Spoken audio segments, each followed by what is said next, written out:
Кыргыз тили 2 класс мугалим Сапаркулова Чынара Жакыпбековна. Саламатсыңарбы балдар? Баарыңарга жагымдуу маанай тартуулайм.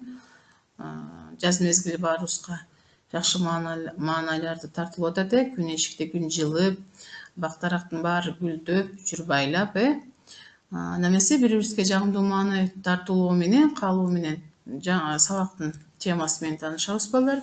Сабактын темасы сүйлөмдүн баяндоочу. Эгерде биз өткөн сабакта сүйлөмдүн ээси жөнүндө сүйлөшкөн болсок, бүгүн сүйлөмдүн баяндоочу жөнүндө сөз кылабыз. Негизи сүйлөмдөр эми баяндоочсуз сүйлөм түзүлө албайт балдар. Буну сөзсүз түрдө билишиңер керек. Эми бүгүнкү сабактын максатына көңүл бургула балдар. Сүйлөмдүн ичинен баяндоочуга суроо берүү менен таба алабыз. Эми баяндоочунун айырмасын билебиз. Текстти угуу менен сүйлөө кебин өстүрөбүз жана баяндоочту таба алабыз балдар. Мына бүгүнкү сабактын максаты. Ушул максаттардын негизинде бүгүн сүйлөмдүн баяндоочу деген эмне экен, сүйлөмдүн баяндоочу кандай болот экен, сүйлөмдүн баяндоочу кандай сызылат экен сүйлөмдүн ичинде, ошолордун баарына көңүл бурабыз. Эми сүйлөмдүн баяндоочун карагыла. Сүйлөмдүн ээсинин кыймыл-аракеттин алабалын билдирген сөздөр сүйлөмдүн баяндоочу болот. Ал эмне кылды, эмне кылат, эмне кылып жатат деген суроолорго жооп берет. Баяндоочтун астын 2 түз сызык менен сызабыз.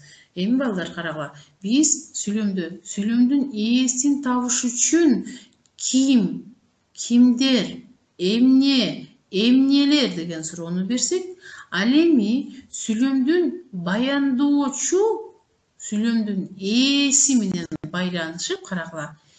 Ошол сүйлөмдүн ээсинин кыймыл аракетин ар кандай алабалын билдирет экен дагы. Ал эми ошол сүйлөмдүн баяндоочу болгон кыймыл аракетти билиш үчүн, баяндоочунун кыймыл аракетин билиш үчүн эмне кылды, эмне кылат, эмне кылып жатат деген суроолорду берүү аркылуу сүйлөмдүн баяндоочун сүйлөмдүн ичинен же болбосо тексттин ичинен табат экенбиз. Баяндоочунун алды сөзсүз түрдө 2 түз сызык менен сызылат экен. Эгерде силердин эсиңерде болсо, сүйлөмдүн ээси канча сызык менен сызылды эле, канча түз сызык менен сызылды эле балдар? Сүйлөмдүн ээси бир гана түз сызык менен сызылган балдар. Карагыла сүрөттү карасаңар балдар.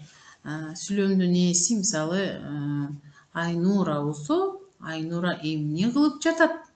Сүйлөмдүн ээси ким? Айнура. Айнура эмне кылып жатат? Мен сүйлөмдүн баяндоочунун суроосун мен силерге берип атам.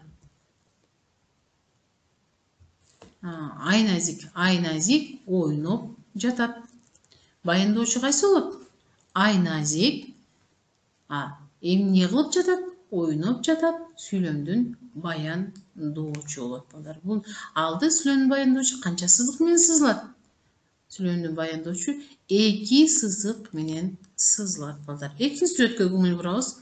Экинчи сүрөттө болсо, бала телефондо сүйлөшүп жатат, Карагыла эми кандай болуш керек? Сүйлөшүп жатат.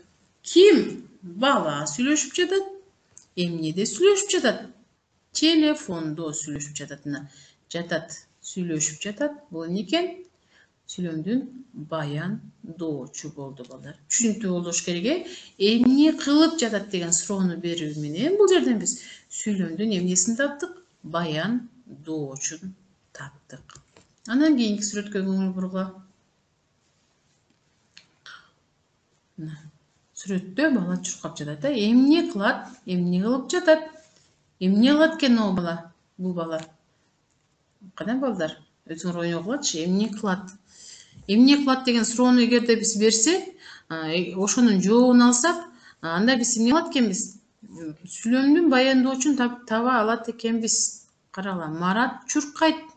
Эмне кылат? Марат чуркайт. Бул эмне болду? Сүйлөмдүн бул баяндоочу болду. Марат чуркайт. Эмне кылып жатат? Эмне кылып жатат? Марат чуркап жатат. Эмне кылып жатат? барат, чуркап жатат. Мына бул сүрөткө карагыла. Гүлдөр эжекебиз биздин эмне кылат, эмне кылып жатат? Эмне кылат, эмне кылып жатат? Кана ойлонгулачы, сүйлөмдүн баяндоочун түзүш үчүн бизге эмне кылат, эмне кылып жатат деген эмнелер керек экен? Сүйлөмдөр керек экен. Эгерде бул сүйлөмдөрдү бере алып, ушуларга жооп таба алсак, анда биз сүйлөмдүн баяндоочун эмне кылдык?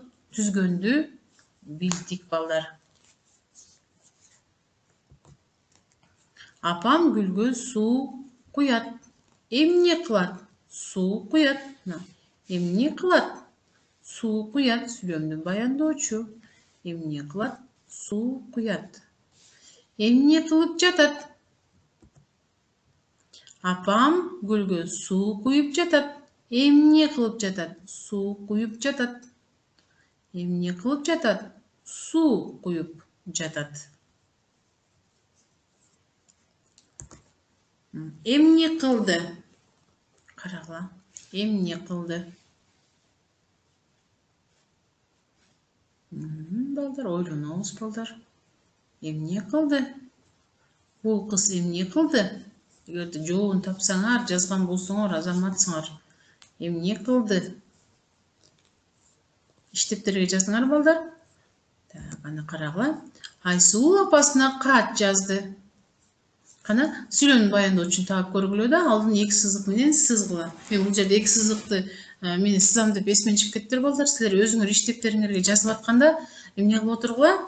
Сызып отурсаңар болот. Ким? Сүйлөмдүн ээси Айсулуу. Эмне кылды? Жазды. Эмне? Кат. Бул сүйлөмдүн эки ээси бар. Ким? Айсулуу. Эмне? Кат. Сүйлөмдүн ээси эмне кылды? Жазды. Баяндоочу. Айсулуу, кат деген бул сүйлөмдүн ээси алды бир сызык менен сызылат. Кат деген бир сызык. Эмне кылды? Жазды. Эки сызык менен сызыклатылды. Аскат дарбазаны боёду. Мен сүрөттөрдөн бери карап көрдүңөр болуш керек, карап отурдуңар болуш керек, Аскат дарбазаны боёду. Карагыла. Аскат дарбазаны боёду. Ким? Сүйлөмдүн Аскат кылды. Боёду. Негизи эле биринчи мындан ары эме кылып атканда баяндоочун тапсаңар, ээсин тапканга, башка сүйлөмдүн мүчөлөрүн тапканга оңой болот. Эмне кылды? Боёду. Ким? Аскат, көрдүңөрбү? Эмне кылды? Боёду. Ким боёду? Аскат. Аскат сүйлөмдүн ээси, боёду сүйлөмдүн баяндоочу. Алдын эки жолу сызсаңар, иштептерге жазганга убакыт берип атам, балдар, силерге. Иштептерге жазып отурушуңар керек сөзсүз түрдө. Анткени иштептерге жазбасаңар, үйгө тапшырманы жазып жатканда аябагандай кыйналасыңар. Энин алдын карагыла. Бир жолу сызабыз, бир түз сызык менен. Эмне кылды? Боёду сүйлөмдүн баяндоочун эки сызык менен сызабыз, балдар. Иштептерге жазып алыңар болуш керек деген ойдомун, балдар. Эми карагыла. Эмне кылып жатат, эмне кылат, эмне кылды деген эмнени туруп атат бул жерде? Сүйлөмдүн баяндоочуна берилүүчү суроолор кетти. Эми мен ар биринен бирден суроо түзүп койдум. Мен кино көрүп жатам, мен кино көрөм, мен көрдүм дейт. Карасаңар, балдар. Эми ушул жерде сүйлөмдүн баяндоочулорун таап көргүлөчү. Кандай кылып табабыз? Ким? Мен сүйлөмдүн ээси. Эмне? Кино. Эмне кылып жатам? Көрүп жатам. Көрдүңөр, сүйлөм жана баяндоочудон гана түзүлүп калды. Мен кино көрүп жатам. Көрүп жатам эмнеси болду? Баяндооч. Алды канча жолу сызылат? Бир узун сызык, түз сызык, анан экинчи түз сызык. Мен кино көрөм. Ким? Мен эмне кылам? Көрөм, баяндоочу. Мен көрдүм. Ким? Мен эмне кылдым? Көрдүм, баяндоочу. Кана эми калган эмнелерди дагы силер ушундай кылып сүйлөм түзгөнгө аракет жасашыңар керек, балдар. Кана көрөйүкчү, кандай кылып биз сүйлөм түзө алат экенбиз. Биз толго бара жатабыз. Ким? Сүйлөмдүн ээси ким? Биз эмне кылган жатабыз? Эмнеге бара жатабыз? Тоого бара жатабыз. Көрдүңөрбү, бул жерде эмне кылып жатат деген суроону бере алган жокпуз. Бирок бул жерде бара жатабыз деген кыймыл аракет болгондуктан эмне деген суроону берүү менен деле, бирок бул сүйлөмдүн аягында кыймыл аракети болуп жаткандыктан эмне кылат экенбиз биз? Сүйлөмдүн баяндоочу деп эсептейт экенбиз. Биз тоого барабыз. Алдын биз тоого бардык. Эмне кылдык? Бардык. Ким? Биз. Мен тапшырма кылып жатам. Ким? Мен. Эмне кылып жатам? Тапшырма кылып жатам. Сүйлөмдүн баяндоочу кайсы? Эмне кылып жатам? Тапшырма. Ким? Мен. Мен тапшырма кылам. Эмне кылам? Тапшырма кылам. Мен тапшырманы кылдым. Эмне кылдым? Кылдым. Ким? Мен. Мына биз сүйлөмдүн эмнелерин таптык балдар. Сүйлөмдүн ичинен сүйлөмдүн баяндоочулорун таба алдык дагы көнүгүү иштерин иштедик. Айгүл балмуздак жеп жатат. Эмне кылып жатат? Жеп жатат. Ким? Айгүл мынакей.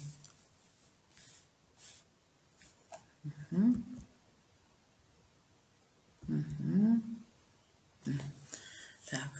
Айгүл балмуздак жейт. Эмне кылат? Жейт. Ким? Айгүл.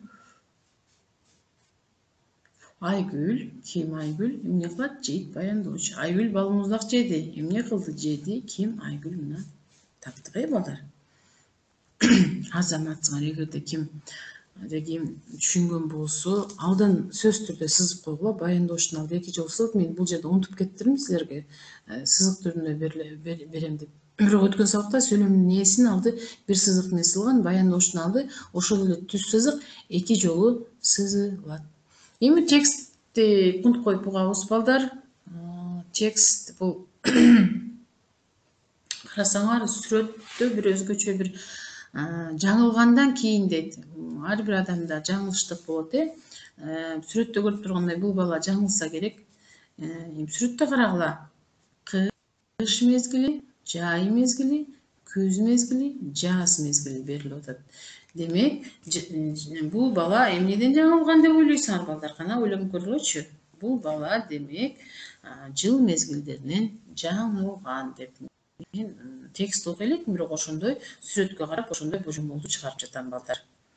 Кана анда эмесе текстке көңүл бурабыз, Текстке көңүл буруу менен сүйлөмдүн баяндоочунун ээсине дагы көңүл буруп тапканга аракет жасайсыз. Биринчи текстин өзү менен бир жолу таанышып алайык дагы. Анан кийин балдаркы иштерди жасайбыз. Жаңылгандан кийин Таалайбек жылдын 4 мезгилин ажырата албай турган. Кардын түшкөнүн, анан ал бир кезде жок болуп, кийин гүлдөрдүн өскөнүн гана билет.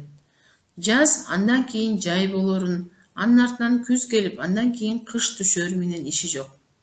Ошол себептүү жазында да алма жейм деп ыгы жок жерден чатак салат.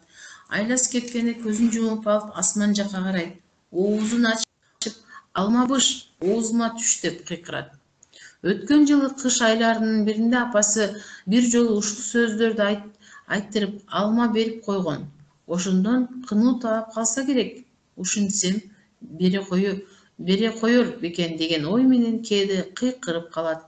Ошентип мезгилди билбегендиктен Таалайбек дагы бир жаңылды. Бүгүн дем алыш болгондуктан бул үйдөгүлөрдүн баары үйдө. Таалайбек дем алышты жакшы билет. Себеби атасы мындай күндөрдө уулун чанага отургузуп алып көчөгө чыга турган. Кыйла жерге сүйрөп барып, анан кайта келчү. Дем алыш болдубу, Таалайбектин чери жарпы жазылат. Келери кечке эрмеги атасы. Бүгүн ошол чана тепмей күндөрүн эске түшүрүп, күтпөгөн жерден атасын чакырып калды. Ата, бери келчи. Кулагың Ата, бери келчи, кулагыңа бирдеме айтайын. Эмне айтмаксың? Бери келсең, бир кызык дегениңден улам кандайдыр бир жаңылыкты айткан жаткан го деп ойлоп уулун жанына басып барды. Кана айтчы угайын. Жүрсөң эшикке, барганда айтам. Бир соонун жакып чын эле бир соонун айтат го деп ой менен уулунун артынан ээрчи басты. Бул текст аягына чыга элек балдар. Эми эмне карагыла? Сүрөткө карасаңар балдар, сүрөттө мына атасы, баласы, мына апасы, мына үй бүлөдө жалгыз бала экен балдар. Эми сүйлөмдүн баяндоочу менен ээсин тапканга аракет жасайбыз балдар. Ким? Таалайбек. Сүйлөмдүн ээси ажырата албай турган, эмне кыла албай турган? Ажырата албай турган сүйлөмдүн баяндоочу. Так. Эмне кылат? Билет. Сүйлөмдүн баяндоочу эмне? Жаз. Чатак салат. Эмне кылат? Чатак салат сүйлөмдүн баяндоочу. Так. Анан кийин кыйкырат. Эмне кылат? Кыйкырат сүйлөмдүн баяндоочу. Көрдүңөр, сүйлөм баяндоочу менен ээси аябагандай эле сүйлөмдө негизинен көп эле орун алат. Мынакей.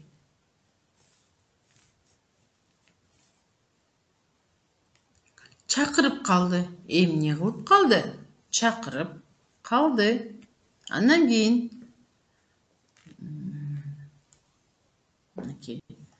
ээрчи басты. Эмне кылып басты? Ээрчи басты. Мына бүгүнкү текстте ким эмне үчүн жаңылып жаткан, жаңылгандан кийинде тексттин аягына чыга элекпиз.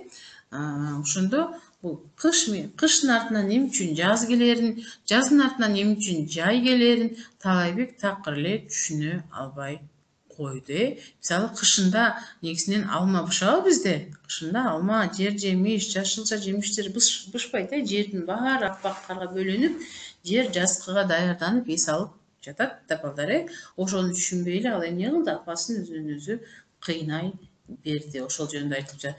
Таалайбек кайсы жыл мезгилдерин ажырата алган жок?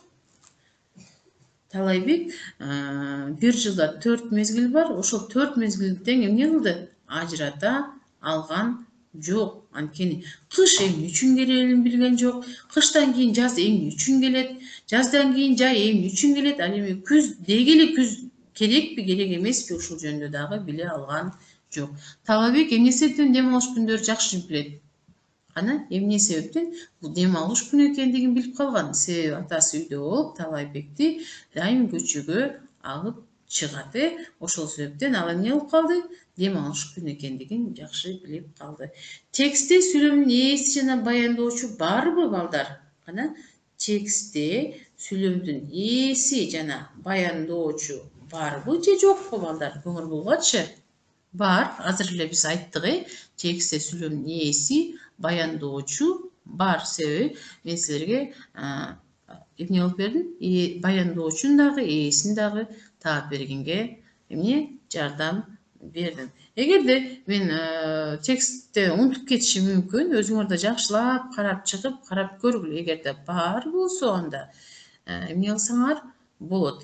Кайра дагы. Мисалы, мен бул сүйлөмдө басып барды.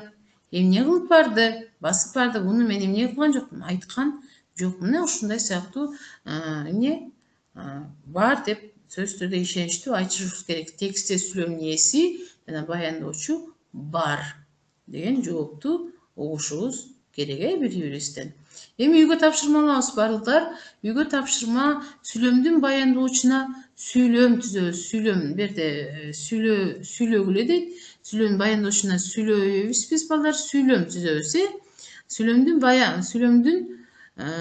баяндоочунун түзгөнүн билесиңер балдар. Бул тексттен деле алып түзсөңөр болот балдар. Текстте мисалы, мен жаз мезгилин жакшы көрөм, мен кыш мезгилин жакшы көрөм. Жолсо кыш мезгили бизге эмне үчүн керек? Жаз мезгили бизге эмне үчүн керек? Мына ушулардын тегерегинде сүйлөм түзсөңөр болот. Балдар, ушу менен убактыбыз аягына келип жетти. Саламатта калгыла. Эмки сабакка чейин көрүшкөнчө.